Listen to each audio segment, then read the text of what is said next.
9 मार्च 1993। समय रात के 2 बजे। स्थान कराची का एक सुरक्षित सेफ हाउस।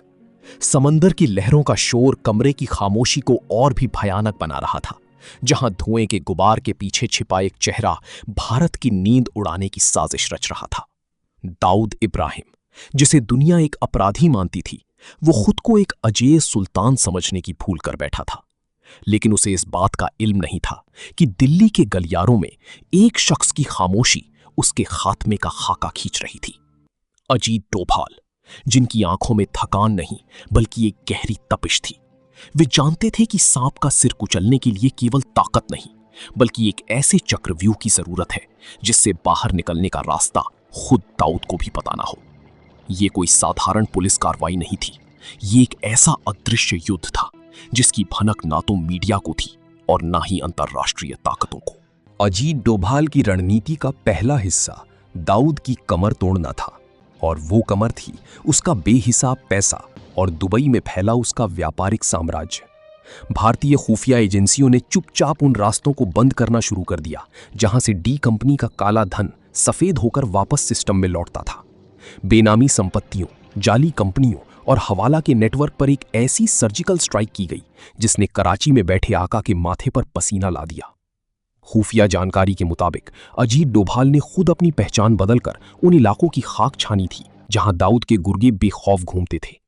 धीरे धीरे दाऊद के सबसे करीबी मोहरों को एक एक करके बिसात से हटाया जाने लगा।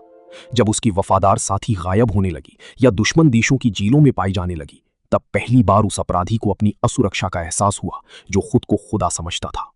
अजीत डोभाल ने केवल बाहरी नेटवर्क पर हमला नहीं किया, बल्कि उन्होंने दाऊद के भीतर के अहंकार और डर का भी फायदा उठाया। कराची के क्लिफ्टन इलाके में भारी सुरक्षा के बीच रहने वाला शख्स अब अपनी ही साए से डरने लगा था। भारतीय एजेंटों ने एक ऐसा जाल बुना जिसमें दाऊद को लगने लगा कि उसके सबसे करीबी लोग ही अब भारतीय एजेंसियों के संपर्क में हैं। ये मनोवैज्ञानिक युद्ध का चरम था। डोभाल जानते थे कि एक अपराधी को तब सबसे ज्यादा चोट पहुंचती है जब उसका आत्मविश्वास डगमगा जाता है। हर उस मीटिंग की खबर जिसे दाऊद गुप्त समझता था, किसी ना किसी तरह डोभाल की मेज पर पहुंच रही थी। नरेंद्र मोदी की सरकार के आने के बाद इस मिशन को एक नई धार मिली और कूटनीति के स्तर पर पाकिस्तान को दुनिया के सामने बेनकाब किया जाने लगा ताकि उसे दाऊद को पनाह देना भारी पड़ने लगे। दुबई की सड़कों से लेकर इस्तांबुल के होटलों तक दाऊद के साम्राज्य की हर ईंट धीरे धीरे खिसकने लगी थी। ये ऑपरेशन चक्रव्यूह केवल एक अपराधी को पकड़ने की कोशिश नहीं थी, बल्कि ये भारत की उस नई शक्ति का प्रदर्शन था जो अपने दुश्मनों को उनके घर में घुसकर खत्म करने का माद्दा रखती है। डोभाल के निर्देशों पर काम कर रहे गुमनाम जासूसों ने अपनी जान जोखिम में डालकर उस तंत्र को छिन्न भिन्न कर दिया जिसने दशकों तक भारत को लहूलुहान किया था। कराची की सड़कों पर अब दाऊद की गाड़ियां पहले की तरह बेखौफ नहीं दौड़ती थीं, क्योंकि उसे पता था कि किसी भी मोड़ पर, किसी भी साए में अजीत डोभाल का कोई कारिंदा उसकी आखिरी सांस का इंतजार कर रहा हो सकता है। ये एक ऐसी जासूसी की कहानी है जिसका अंत अभी लिखा जाना बाकी है, लेकिन उस अंत की शुरुआत सालों पहले डोभाल की एक शांत मुस्कान के साथ हो चुकी थी। कराची की तंग गलियों और क्लिफ्टन की ऊंची दीवारों के पीछे छिपे उस साम्राज्य में अब एक अजीब सी बेचैनी फैल चुकी थी। दाऊद इब्राहिम को अपनी खिड़की से दिखने वाला समंदर अब उसे सुकून नहीं बल्कि एक डूबता हुआ भविष्य नजर आता था। अजीत डोभाल का चक्रव्यूह अब अपने दूसरे चरण में प्रवेश कर चुका था, जहां दुश्मन को केवल आर्थिक रूप से नहीं बल्कि कूटनीतिक रूप से भी दुनिया की नजरों में अछूत बनाना था। भारतीय खुफिया तंत्र ने अंतर्राष्ट्रीय मंचों पर ऐसे दस्तावेज और पुख्ता सबूत पेश किए जिन्होंने पाकिस्तान के उस सफेद झूठ की धज्जियां उड़ा दी कि भाई उनके यहां मौजूद ही नहीं है। संयुक्त राष्ट्र से लेकर इंटरपोल तक हर फाइल में दाऊद के घर का पता, उसकी बदली हुई पहचान और उसके टेलीफोन नंबर दर्ज हो चुके थे। ये डोभाल की उस दूरगामी सोच का नतीजा था जिसने दाऊद को एक ग्लोबल टेररिस्ट के ठप्पे के साथ कराची के एक आलीशान पिंजरे में कैद कर दिया था। भारत के इस अदृश्य वार ने डी कंपनी के भीतर गद्दारी के बीज बो दिए थे। जो गुर्गे कभी दाऊद के एक इशारे पर जान देने को तैयार रहते थे, अब वे अपनी ही खाल बचाने के लिए भारतीय एजेंसियों के खबरी बनने की होड़ में थे। अजीत डोभाल की मेज पर अब दाऊद की सेहत, उसकी दवाइयों के नाम और यहां तक कि उसके घर में होने वाली छोटी से छोटी बहस की जानकारी भी पहुंचने लगी थी। खुफिया गलियारों में यह चर्चा आम थी कि कैसे भारतीय एजेंटों ने दाऊद के सबसे भरोसेमंद वजीर के फोन को टैप कर लिया था, जिससे उसके सिंडिकेट के भविष्य की हर योजना दिल्ली में पहले ही सुनी जा रही थी। अब दाऊद केवल एक अपराधी नहीं बचा था, वो एक ऐसा बोझ बन चुका था जिसे ढोना खुद पाकिस्तान की जासूसी एजेंसी आईएसआई के लिए भी महंगा साबित हो रहा था। उसे एहसास हो गया था कि भारत का ये नया नेतृत्व और उसके रणनीतिकार किसी भी समझौते के मूड में नहीं है। ऑपरेशन चक्रव्यूह का शिकंजा तब और कस गया जब दुबई में दाऊद के मुख्य फाइनेंसरों को एक एक करके खामोश किया गया या उन्हें भारत प्रत्यर्पित करने का दबाव बनाया गया। एक समय था जब बॉलीवुड से लेकर सट्टेबाजी के बाजार तक दाऊद की हुकूमत चलती थी, लेकिन अब डोभाल की क्लीन अप ड्राइव ने उन सभी जरियों को सुखा दिया था। अंडरवर्ल्ड के छोटे अपराधी अब दाऊद का नाम लेने से भी कतराने लगे थे, क्योंकि उन्हें पता था कि साहिब की नजर अब हर उस शख्स पर है जो देश के खिलाफ साजिश का हिस्सा बनेगा। कराची की रातों में अब दाऊद को नींद नहीं आती थी। वो हर धमाके और हर अजनबी आहट पर चौंक जाता था। उसे पता था कि अजीत डोभाल की बिछाई हुई बिसात पर उसकी हर चाल अब उसे मात की ओर ले जा रही है। ये जासूसी का वो काला अध्याय था जहां गोलियां कम और दिमाग ज्यादा चलाए जा रहे थे, और इस शतरंज के खेल में शह और मात का फैसला अब भारत के हाथों में था। अजीत डोभाल की रणनीति का सबसे घातक हिस्सा वो था जिसे खुफिया दुनिया में ब्लैक ऑपरेशंस कहा जाता है।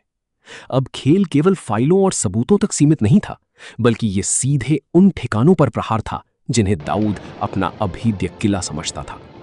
कराची के भीतर भारतीय संपर्कों का ऐसा जाल बुन दिया गया था कि दाऊद के अपने सुरक्षा घेरे में सेंध लग चुकी थी। डोभाल जानते थे कि दाऊद जैसे शख्स को खत्म करने से ज्यादा जरूरी है उसके उस प्रभाव को मिटाना जिसके दम पर वो दशकों से दहशत फैला रहा था। एक एक करके उन अंडरवर्ल्ड गैंगस्टरों का सफाया किया जाने लगा जो कराची से मिल रहे निर्देशों पर भारत के महानगरों में अशांति फैलाते थे। ये एक ऐसी सफाई थी जिसने डी कंपनी के निचले स्तर के कैडर्स में खौफ पैदा कर दिया। अब मुंबई की गलियों में कोई भी नामी अपराधी दाऊद के नाम पर हफ्ता वसूलने की हिम्मत नहीं कर पा रहा था, क्योंकि उन्हें पता था कि दिल्ली की सत्ता अब जीरो टॉलरेंस की नीति पर चल रही है।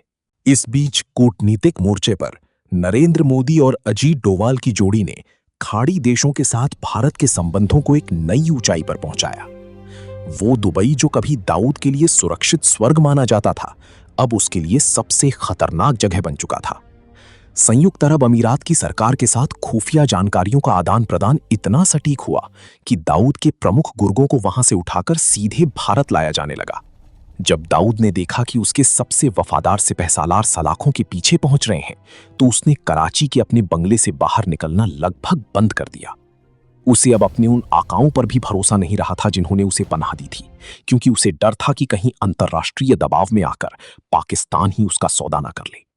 डोभाल की इस चाल ने दाऊद को एक ऐसे मानसिक एकांत में धकेल दिया था जहां से वापसी का कोई रास्ता नहीं था। ऑपरेशन चक्रव्यूह का अंतिम और सबसे निर्णायक प्रहार था दाऊद के उत्तराधिकार की जंग को हवा देना। डोभाल की टीम ने बड़ी चतुराई से डी कंपनी के भीतर मौजूद आंतरिक कलह को इस कदर बढ़ा दिया कि छोटा शकील और दाऊद के भाइयों के बीच अविश्वास की खाई पैदा हो गई। जब एक संगठन अंदर से टूटने लगता है तो उसे बाहर से खत्म करना और भी आसान हो जाता है।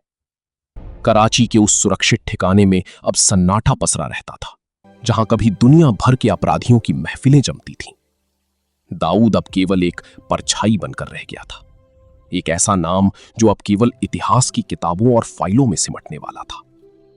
अजीत डोभाल की खामोश लेकिन मारक योजनाओं ने यह साबित कर दिया था कि चाहे अपराधी 7 समंदर पार ही क्यों न बैठा हो, भारत की न्याय की पहुंच से वो कभी बच नहीं सकता।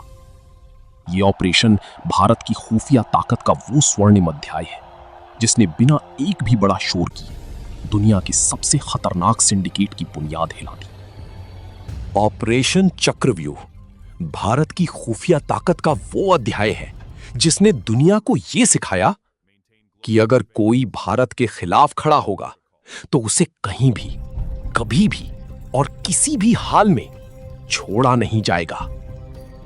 अगर आपको ऐसी असली और खतरनाक कहानियां पसंद हैं, तो अभी चैनल को सब्सक्राइब करें, क्योंकि अगली कहानी शायद इससे भी ज्यादा खतरनाक होने वाली है।